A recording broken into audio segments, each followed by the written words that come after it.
Ladies and gentlemen, one of the hardest lessons in life is realizing not everyone is going to respect you.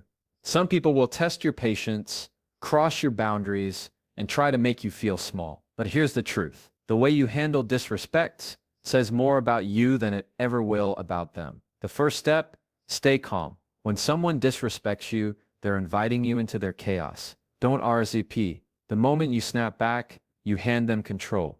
Your calm is your power. It shows you are grounded, not shaken by their behavior. Second, set your boundaries. Respect isn't begged for, it's expected. When someone consistently crosses the line, you draw the line. You don't have to be harsh. You can be clear. I don't appreciate being spoken to that way. Simple, direct, no drama. Third, understand that silence is often stronger than words. Not every insult deserves a reply. Sometimes the best response is showing them they don't have the power to get under your skin. Fourth, remember this. Respond. Don't react. Reactions are emotional. Responses are intentional. Instead of firing back, choose words that keep your dignity intact. That's how you win without lowering yourself. Fifth, limit their access. If someone constantly disrespects you, why give them unlimited entry into your life? You can't always cut people off completely, but you can control how close you let them get to you. And finally, walk away when needed. Respect is the minimum requirement in any relationship, whether it's personal or professional. If someone refuses to give it, you're allowed to leave. Protect your peace at all costs, because not everyone deserves your energy. When you face disrespect, the very first and most powerful thing you can do is stay calm. The natural instinct, when someone talks down to you, mocks you, or crosses a line, is to rise up and meet their energy with the same intensity. You want to clap back, prove a point, or show them that you won't be walked over. But here's the problem with that reaction. The moment you mirror their disrespect, you give away your power. You've allowed their lack of self-control to dictate your behavior, and in that instant, they win. Not because they are right, but because they've pulled you into their storm. Staying calm isn't weakness, it's strength in its purest form. It shows maturity, discipline, and self-respect. When you don't match their disrespect, you're telling them without words, I don't operate at your level. Their tone, their words, their actions are a reflection of who they are, not of who you are. Think about it. People who lash out, who belittle others, who use disrespect as a weapon, are often dealing with their own frustrations, insecurities, or lack of emotional control. What they throw at you is nothing more than a projection of what's going on inside of them. So, why would you take it personal? Why would you let their storm rain on your peace? Remaining calm doesn't mean you allow someone to walk all over you. It means you choose not to let them control your emotional state. Calmness is a shield, not a surrender. It gives you the clarity to decide what to do next, instead of reacting out of anger or hurt. Imagine someone insulting you in front of others. If you snap, they've proven their point that they can get under your skin. But if you remain composed, you send a louder message that their words hold no weight, that their attempt to rattle you failed, and that you respect yourself too much to waste energy on their immaturity. It takes discipline to pause, to breathe, and to remind yourself this isn't about me. But that pause is where your strength lies. In that moment of stillness, you regain control of the situation. You can choose whether to address it calmly, set a boundary, or simply walk away. And whichever choice you make, you'll be making it from a place of power, not reaction. Over time, people begin to notice. They see that you don't get dragged into petty arguments. They see that you hold yourself with dignity even in the face of disrespect. And whether they admit it or not, that calmness commands more respect than any heated comeback ever could. So, when disrespect shows up, and it will, don't match it. Don't lower yourself to meet their energy. Stand taller by staying calm, because the truth is their behavior is about them. Your response is about you, and the way you carry yourself in those moments says everything when it comes to dealing with people who don't respect you. One of the most important lessons you can learn is to set boundaries clearly. Boundaries are not walls to shut people out. They are lines that define how you expect to be treated and how far you are willing to allow someone to go in your space. Without boundaries, you leave the door wide open for others to take advantage of your kindness, your time, and your energy. The truth is, respect starts with you. If you don't set the standard for how others should treat you, they will decide for themselves, and often that won't be in your favor. Setting boundaries begins with understanding your own worth. You have to respect yourself enough to know that you don't deserve to be talked down to, ignored, or mistreated. People will often push as far as they think they can, and if you don't make it clear where the line is, they will keep pushing.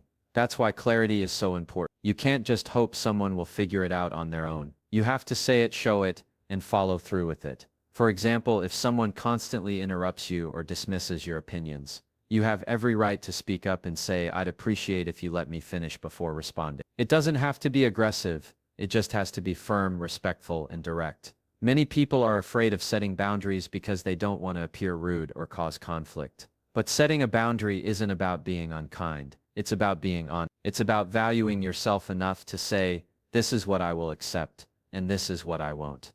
When you avoid setting boundaries, you end up carrying silent resentment. And that's far more damaging than a moment of discomfort when you assert yourself. The reality is people may not like your boundaries, but the right people will respect them, and the wrong people will reveal themselves through their reaction. Boundaries also require consistency. It's not enough to set them once and then let them slide. When someone tests, if you say you won't tolerate disrespect, but then allow someone to continually cross that line without consequence, you send the message that your words don't carry weight. Boundaries are only as strong as your willingness to uphold them. That means sometimes you'll have to walk away, limit contact, or even cut ties with people who refuse to respect what you've made clear. And while that might feel difficult, it's often necessary to protect your peace. When you establish boundaries, you aren't just teaching others how to treat you. You are reminding yourself of your own value. You are reinforcing the truth that your energy, your time, and your presence are not things to be taken lightly, and in doing so, you build a stronger sense of self-respect. At the end of the day, setting boundaries isn't about controlling others. It's about controlling yourself, your space, your standards, and your peace. And once you make it clear what you will and won't tolerate, you'll notice that life becomes a lot lighter, your relationships become healthier, and the people who truly respect you will. Those who don't were never meant to have a place in your life anyway. Silence is one of the most underrated forms of strength you can use when facing disrespect. We are conditioned to believe that every attack requires a counterattack, that every rude comment deserves a comeback, and that if we don't respond, we somehow lose. But the reality is often the opposite. Sometimes the strongest and loudest message you can send is delivered without saying a single word. Silence, when used intentionally, is not weakness, it's power. It tells the other person that their words do not control you, that their actions do not deserve your energy, and that their attempt to provoke you has failed. When someone disrespects you, what they usually want is a reaction. They want you to get flustered, to lash out, or stumble over yourself, trying to prove them wrong. When you remain silent and composed, you deny them that satisfaction. You don't fuel the fire. Instead, you take away the oxygen that keeps it burning. A calm silence makes people uncomfortable because it forces them to sit with their own behavior. It shines a light back on them, and many times it reveals more about their character than your words ever could. Using silence doesn't mean you never speak up or let everything slide. It means you're choosing your battles wisely. Not every insult is worth addressing. Not every comment deserves your time. Silence is a filter. It allows you to decide what's important enough to respond to and what's simply noise. Think of it this way: when you answer every single act of disrespect, you give away little pieces of your energy. But when you stay composed and choose carefully when and how to respond, you keep control firmly in your hands. Composure goes hand in hand with silence. It's not just about what you don't say. It's about how you carry yourself while saying nothing. Body language, facial expressions, and tone can often speak louder than words. A calm gaze, a steady posture, or even walking away without a single word can leave a greater impact than any argument ever will. Composure communicates confidence. It shows that you know your worth and that no amount of provocation can shake it. Of course, practicing silence and composure requires discipline. It's tempting to clap back, to defend yourself immediately, or to prove that you won't be walked over. But real strength isn't in proving yourself to people who don't respect you. Real strength is knowing that you don't need their approval, their validation, or their acknowledgement to know your own value. Silence allows you to conserve your energy for things and people that truly matter. Over time, people begin to notice that they can't rattle you. They realize their attempts at disrespect fall flat because you don't take the bait, and that realization alone often makes them back down. The truth is, silence can be louder than words. It leaves room for the other person to reflect, and it prevents you from saying something in anger that you might later regret. At the end of the day, silence and composure aren't about ignoring the problem. They're about rising above it. They protect your peace, they preserve your dignity, and they show the world that your value isn't determined by someone else's disrespect. Sometimes the most powerful statement you can make is to simply stay calm, stay quiet, and let your silence speak volume. When someone disrespects you, the easiest thing in the world is to react, to snap back with an insult, to raise your voice, to let your emotions take over in the heat of the moment. But here's the problem with reacting. It gives the other person control. A reaction is emotional, impulsive, and often regretted later. A response, on the other hand, is thoughtful, measured, and powerful. The difference between the two is the difference between letting someone drag you into their storm and choosing to stay rooted in your own calm. Responding instead of reacting is about protecting your dignity, even when someone is actively trying to pull you down. Think about a time when someone said something meant to cut deep. If you react instantly, you play their game. You're no longer acting from a place of strength.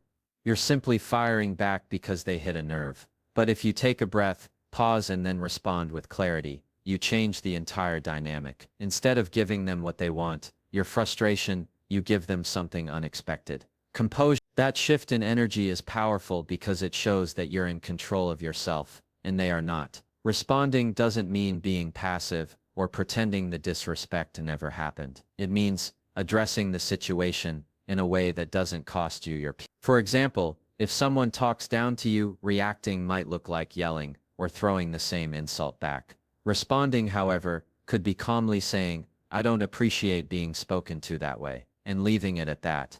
You've defended yourself, but you've done it with dignity. You've sent a clear message without sinking to their level. The key to responding well is giving yourself space between the trigger and your reply. That pause, even if it's just a few seconds, allows you to choose your words instead of letting emotions choose them. In that space, you remind yourself, "I control me, they don't." And when you operate from that mindset, your response carries weight. It's not fueled by anger, but by strength and self-respect.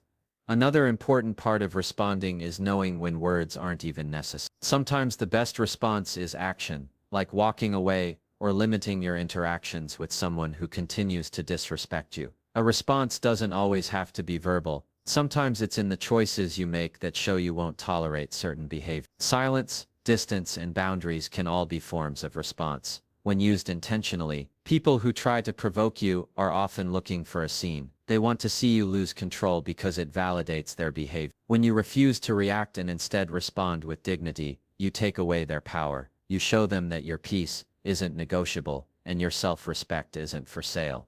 Over time, this approach doesn't just change the way others see you. It changes the way you see yourself. You begin to trust your ability to handle difficult situations without losing who you are in the process. At the end of the day, anyone can react. That takes no effort, but it takes real strength to respond with calmness and clarity. Your response is your power. It keeps your dignity intact. It commands respect, and it reminds everyone, including yourself, that no one else gets to dictate how you carry yourself. Reacting might feel satisfying in the moment, but responding is what truly protects your peace and proves your strength. Negative people will always exist. You'll find them at work, in your social circles, and sometimes even within your family. They're the ones who drain your energy, criticize more than they encourage, and seem to thrive on pulling others down.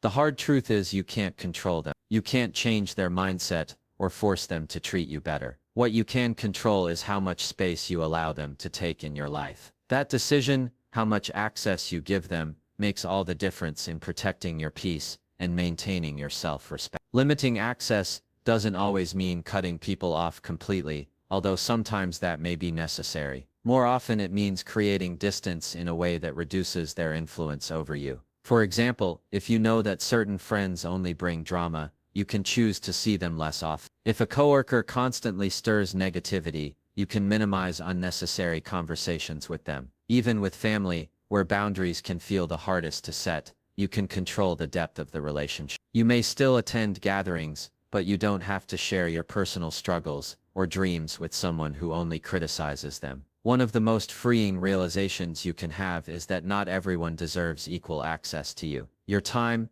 energy, and presence are valuable. When you allow negative people to take up too much of that space, you're essentially giving them rent-free control over your mental and emotional well-being. But when you decide who gets front row seats in your life and who has to watch from the back row, you begin to reclaim your power. The limiting access is also about self-awareness. You need to pay attention to how people make you feel. Do you leave an interaction feeling drained or uplifted? Do you feel respected or belittled?